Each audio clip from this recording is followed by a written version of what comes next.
Diálogo com as sombras. Autoria: Hermínio C. Miranda. Dirigente das trevas. Esta é uma figura frequente nos trabalhos de desobsessão. Comparece para observar, estudar as pessoas, sondar o doutrinador, sentir mais de perto os métodos de ação do grupo, a fim de poder tomar suas providências.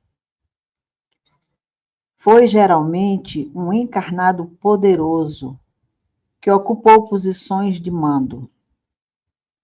Acostumado ao exercício da autoridade incontestada, é arrogante, frio, calculista, inteligente, experimentado e violento.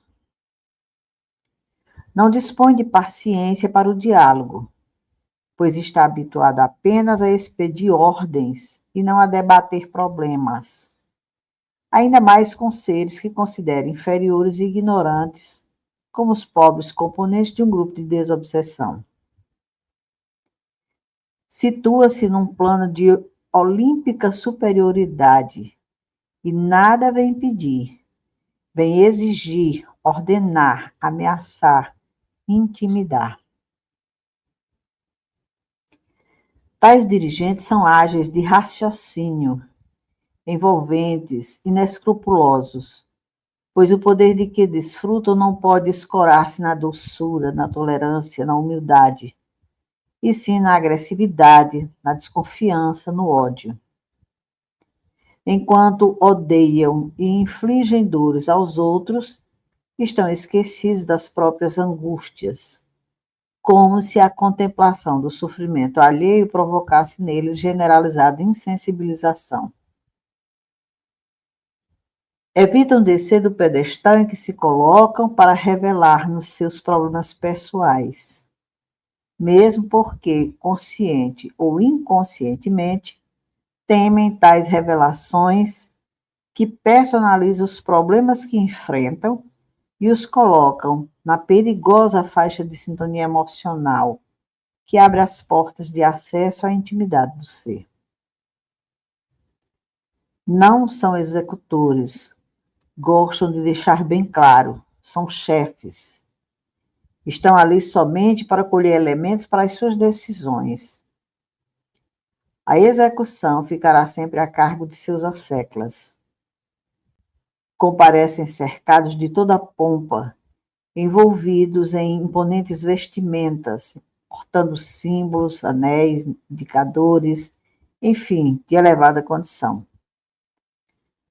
Estão rodeados de servidores, acólitos, guardas, escravos, assessores, às vezes armados, montados em animais, ou transportados sob palhos, como figuras de grandes sacerdotes e imperadores.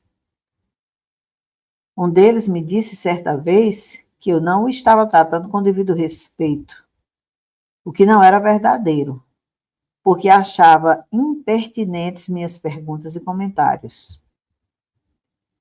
Para me dar uma ideia da sua grandeza, informou-me que, quando se deslocava, iam à frente dele áulicos tocando campainhas portáteis, para que todos abrissem alas e soubessem quem vinha. Pobre irmão desorientado. No irresistível processo de regressão de memória, invisível aos nossos olhos, mas de tremendo realismo para ele, contemplou com horror sua antiga condição. Participara do doloroso drama da crucificação do Cristo. O impacto desta revelação, ou seja, desta lembrança, que emergiu incontrolável dos registros indeléveis do seu perispírito, deixaram-no em estado de choque e desespero, pois vinha nos afirmando desde a primeira manifestação que era um dos trabalhadores do Cristo e não desejava senão restabelecer o poderio da sua igreja. O planejador. Este é frio, impessoal, inteligente, culto. Maneja muito bem o sofisma.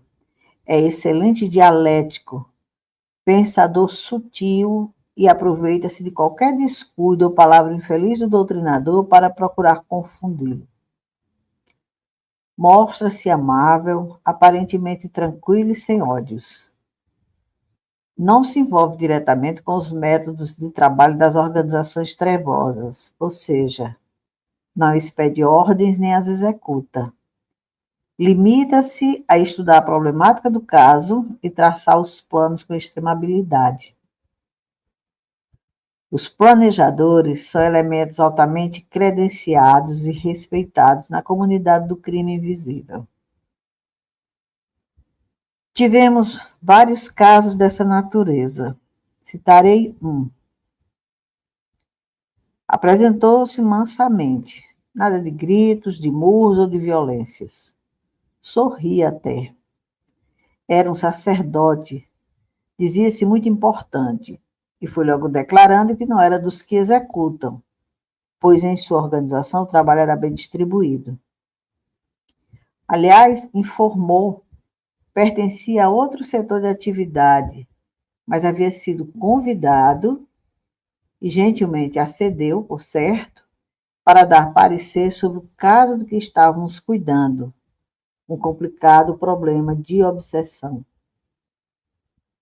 Consultar a lista de baixas que a organização solicitante havia sofrido, entendendo-se por baixo, naturalmente, aqueles que se deixaram converter à doutrina do amor, através da reeducação moral de que nos fala Kardec. Sente-se, evidentemente, muito envaidecido de sua brilhante inteligência e do poder e satisfação que isso lhe dá. Sua meta é restabelecer o prestígio da Igreja, muito abalado nesses últimos tempos. Acha que foi um mal sufocar o pensamento e não permitir que a razão imperasse na Igreja, que hoje estaria ainda dominando os homens. A certa altura, propõe um acordo entre dois líderes, ele e eu. Digo-lhe com toda honestidade que não sou líder e não tenho condições de negociar com ele, que procure meus superiores.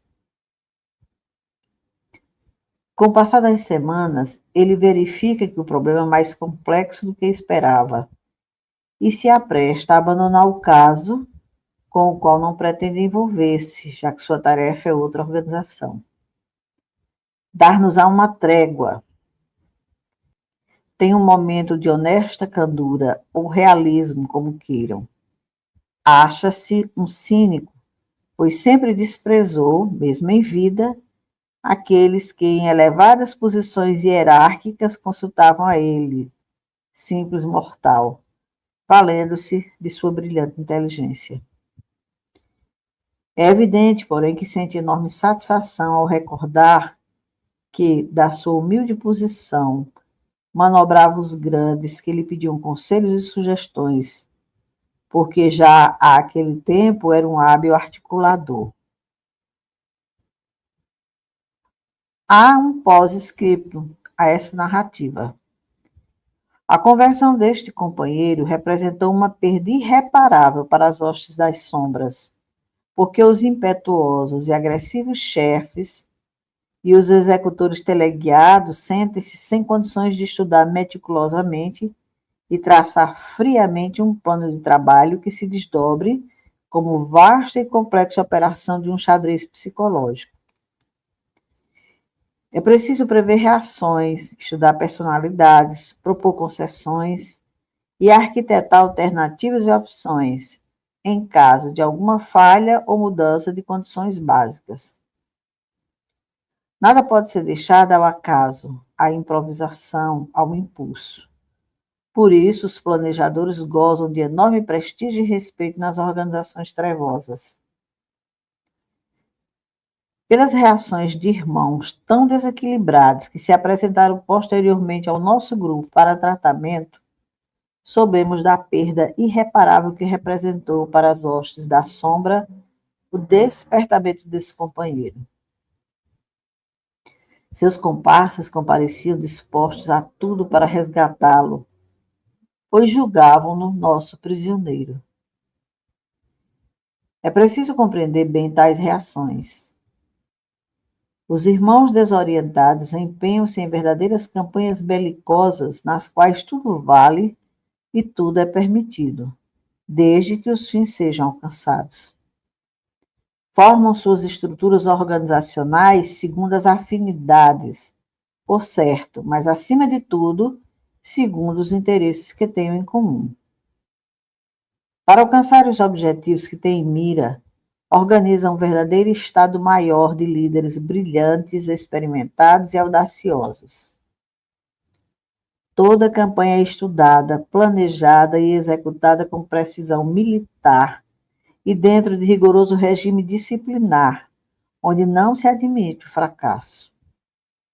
Quem falhar perde a proteção de que desfruta por achar-se ligado à organização poderosa que domina pelo terror impiedoso, destemido, agressivo e implacável.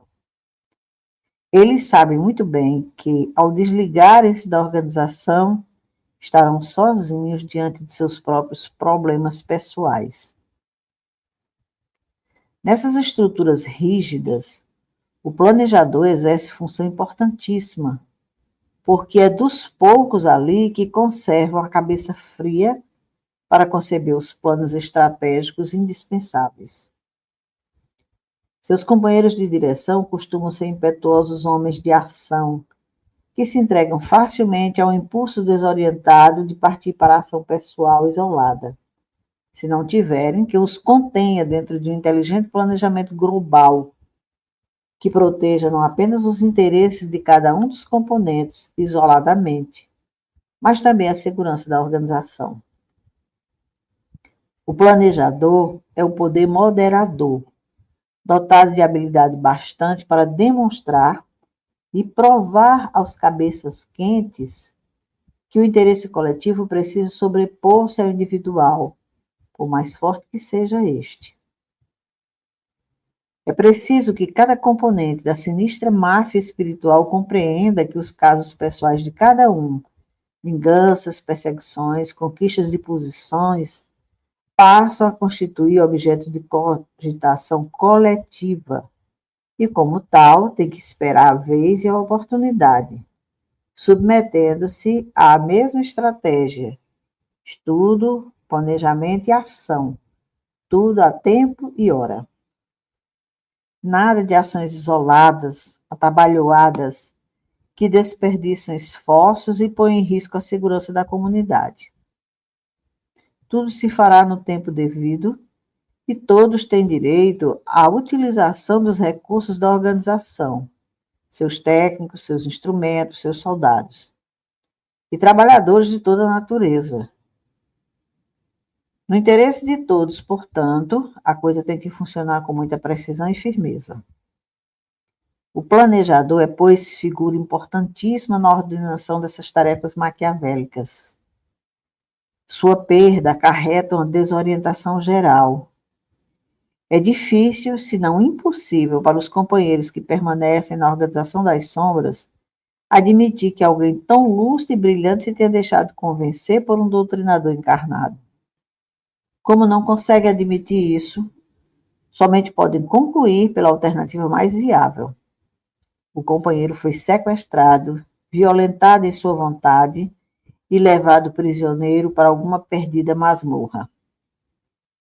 É preciso reunir forças e desencadear uma ação fulminante para resgatá-lo. Por isso, logo após a perda de um elemento importante, planejador ou executor, fatalmente comparece ao grupo um truculento representante das trevas para levá-lo de qualquer maneira. É hora então da ameaça, dos gritos, dos murros, ou então dos conchavos, das ofertas de trégua. A essa altura, porém, já estão agindo à base do impulso emocional, que nunca foi bom conselheiro, ainda mais em situações de crise. É quando mais preciso de um competente planejador. E o desespero de não tê-lo leva ao desvario, que muitas vezes os deixa completamente desarvorados. Daí a importância que os trabalhadores do bem conferem aos planejadores. Daí o prestígio e o respeito que esses brilhantes estrategistas gozam nas comunidades trevosas. Os líderes militares são bons na ação, mas quase nunca dispõem de condições para estudar meticulosamente e traçar friamente um plano de trabalho que se desdobre com vasta e complexa operação de um xadrez psicológico. Não estão lidando mais com dados concretos, como no tempo em que exerciam tais funções na Terra. Não basta preparar soldados e equipamentos, estudar o terreno, comprar armamentos e entrar em ação. A tarefa é muito mais sutil, porque envolve inúmeros fatores imponderáveis que subitamente emergem da imprevisível condição humana. É preciso prever tais reações, estudar personalidades, propor concessões e arquitetar alternativas e opções na eventualidade de alguma falha ou mudança das condições básicas inicialmente articuladas. Nada pode ser deixado ao acaso, à improvisação, ao impulso. Há pouco falavam desses líderes das trevas sobre a sofisticação da sua aparelhagem. Andaram gravando nossas reuniões em videotape. A expressão é dele mesmo, para estudarmos. Tinham nossas fichas completas, minuciosamente levantadas, bem como gravações e relatórios a nosso respeito, sendo esse material todo colhido na indormida vigilância que exercem sobre nós. Depois de tudo documentado, estudam-nos em grupos de trabalho, cabendo então aos planejadores elaborar a programação da campanha. Mesmo enquanto conversavam conosco, no decorrer da sessão mediúnica, achavam-se ligados aos seus redutos por fios e aparelhagem de transmissão, com o propósito de se manterem firmes, apoiados pelos companheiros que lá ficam, para que não sejam arrastados pela fraqueza da conversão ao bem. Esquecem-se de que, por aqueles mesmos dispositivos, a conversa do doutrinador também é transmitida e produz lá, naqueles redutos, certos impactos, num ou outro coração mais predisposto ao apelo do amor fraterno. Um desses sutis planejadores nos causou impressão profunda. Não viera especificamente para debater conosco, mas para tentar recuperar um espírito que havíamos conseguido atrair e convencer de seus enganos. Ao incorporar-se no médium, demonstra indisfarçável embaraço por encontrar-se ali. Hesita e negaceia, parecendo estar realmente desarmado e perplexo. Aos poucos, interrogado com prudência paciente, vai revelando sua história. Fora realmente apanhado desprevenido, pois não sabia que o grupo era aquele, e se o soubesse, não teria vindo. É estranho que ignorasse isto. Conhece o nosso mentor, e ao vê-lo tentou recuar e voltar sobre seus passos, mas já era tarde. Identifica no membro encarnado do grupo uma pessoa que teria conhecido na França no século passado. É, portanto, contemporâneo de Kardec, e não esconde que conhece a doutrina espírita, até mais do que nós, segundo informa, sem falsa modéstia. Declara-se conselheiro e planejador da organização à qual se acha afiliado. Está convicto de que o espiritismo precisa de uma revisão atualizadora, e ele é um dos que colaborou no preparo de certa matriz, palavra sua, né? Que dará origem a uma forma moderna de espiritismo. Essa matriz era sustentada pelas emanações mentais de alguns companheiros encarnados atuantes no movimento e aos quais foi prometida uma fatia de poder. Está perfeitamente consciente de suas responsabilidades e não deseja recuar do pacto feito com seus superiores, que prevê para ele uma substancial parcela de poder e proteção para uma filha que estaria encarnada e muito assediada por espíritos trevosos. Encaixa a essa altura um comentário, dizendo-lhe que nenhum pacto a protegerá dos seus compromissos kármicos, com que ele parece concordar com seu silêncio. Afinal, admite que não fez acordo com a treva. Ele é a própria treva e continua a sentir-se embaraçado diante de nós. Depois de uma longa conversa meramente informativa, em que ele vai revelando sua história, parece tomar uma decisão mais drástica e começa a falar em altos brados, a dar com as mãos na mesa, mas sinto nele falta de convicção. Deixo-o falar para vazar sua cólera, sua frustração e o seu temor, até que ele se acalme um pouco e comece a dar-me conselhos e fazer algumas confidências. Está em crise. Lembra-se de passadas encarnações e da constante presença do Cristo em suas vidas, mas também das inúmeras vezes em que, a seu ver, traiu o Mestre. Gostaria de voltar a ser um humilde Galileu. Por fim, agarra as nossas mãos, chama-nos de amigos e nos adverte, agora com total sinceridade, dos riscos da nossa tarefa, e parte em pranto orando ao Cristo. Também a sua perda desencadeou sobre o grupo um processo de agressões violentas e passionais. É difícil encontrar um bom planejador para repor uma baixa importante como essa.